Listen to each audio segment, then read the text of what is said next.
When the Spirit Cries, Stop! Written by Brother P. and narrated by Brother Jerry Morley. If you're familiar with the Gospel blog, then you probably already know that I work with children with disabilities, and this column is about the lessons I have learned from those kids.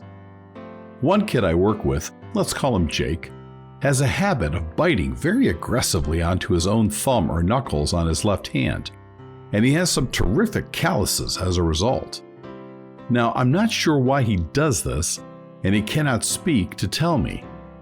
Sometimes when he's unhappy, he bites his knuckles or thumb, but sometimes he does this when he's very happy or excited.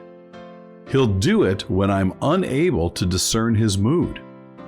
It doesn't seem to hurt him, but one thing I know, I just hate when he does it.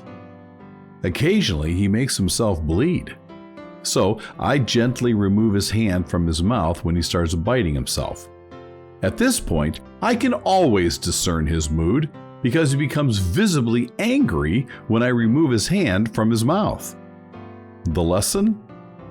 Often in church, the preacher talks about things that hurt us spiritually, such as distractions, poorly placed priorities, time wasters, addictive substances, etc.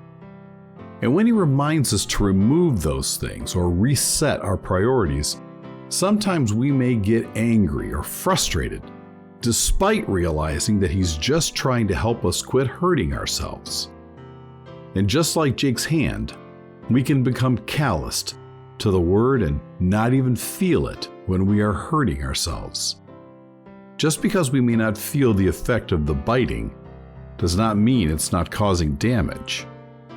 Ether 15:19 says, quote, "The Spirit of the Lord had ceased striving with them, and they were given up to the hardness of their hearts." End quote.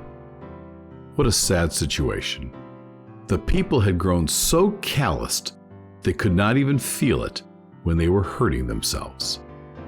Let's soften our hearts to God's word and listen to the one who's trying to help us. When the Spirit cries stop, we must not go further. God sets a limit, and God draws a line.